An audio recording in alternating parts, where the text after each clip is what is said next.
एक जमाने में हिंदुस्तान के एक छोटे से कस्बे में एक पुराना लावारिस अस्पताल खड़ा था। अस्पताल बरसों से बंद था, लेकिन इसके माजी की कहानियां अब भी कस्बे में गूंजती हैं। मकामी लोगों ने इसकी दीवारों के अंदर होने वाले खौफनाक वाकयात के बारे में सरगोशी की और बहुत से लोगों ने अंधेरे के बाद इसके करीब जाने की हिम्मत नहीं की। यह अस्पताल 1900 की दहाई के अवाइल में बनाया गया था और उसने कई दहाइयों तक कम्युनिटी की अच्छी तरह खिदमत की थी। ताहम इसके ऑपरेशन के आखिरी सालों में अजीब व गरीब वाकयात रूनुमा होने लगे।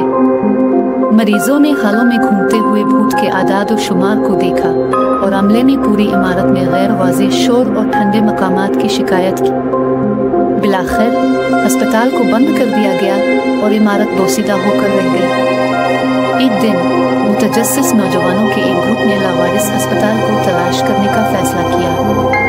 उन्होंने कहानियां सुनी थी और खुद देखना चाहते थे कि क्या कहानियां सच हैं। टॉर्च लाइट्स और एडवेंचर के जज्बे से लैस वो अस्पताल में दाखिल हुए, इन ठंडक तजुर्बात से बेखबर जो उनका इंतजार कर रहे थे। जैसे ही वो अंधेरे गर्द आलूद राहदारियों से गुजर रहे थे, हवा में सर्द इजाफा हुआ और माहौल खौफ के एहसास से भारी हो गया। ग्रुप ने दबाव डाला, अस्पताल की परेशान कुन साख के पीछे सच्चाई को नंगा करने का अज़्म किया। वो पुराने ऑपरेटिंग रूम में गए, जहां उन्हें जंग आलूद जर्राही के आलात और एक टूटी हुई ऑपरेटिंग टेबल मिली। कमरा एक जाबिराना खामोशी से भरा हुआ था और नौजवान बेशुमार खोई हुई रूहों के वज़न को हवा में मुअल्लक महसूस कर सकते थे। चांद उन्हें हाल में कदमों की गूंज सुनाई दी।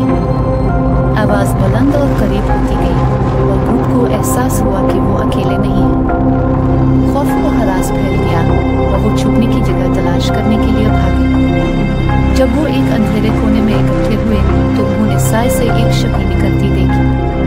ये एक नर्स का भूत था। उसकी कभी सफ़ेद वर्दी अब फटी हुई और दागदार थी। वो खामोशी से कमरे की तरफ लपकी। इसकी आंखें दुख और दर्द से भरी हुई थी। नौमरों ने दहशत के आलम में देखा जब भूत नर्स एक दीवार से गायब हो गई, जिससे वो लरज़ रहे थे और सांस बंद हो गए थे। वो जानते थे कि उन्होंने वाकई कोई माफौक अलफितरत चीज़ देखी है और वो कस्बे के साथ अपनी कहानी का इश्तिराक करने का इंतज़ार नहीं कर सकते थे। जब वो अस्पताल से बाहर निकले तो उन्होंने उन रूहों के लिए एक नया एहतराम महसूस किया जिन्होंने इमारत को परेशान किया और कभी वापस न आने का अहद किया। इनके तसादुम का लफ्ज़ तेजी से फैल गया और प्रेतौदित अस्पताल की अलामात में इजाफा हुआ। आज तक लावारिस इमारत माजी की एक ठंडी याद दहानी के तौर पर खड़ी है और जो लोग इसके हाल में दाखिल होने की हिम्मत करते हैं वो मदद नहीं कर सकते, लेकिन खोई हुई रूहों की मौजूदगी को महसूस कर सकते हैं जो अब भी अंदर मौजूद है।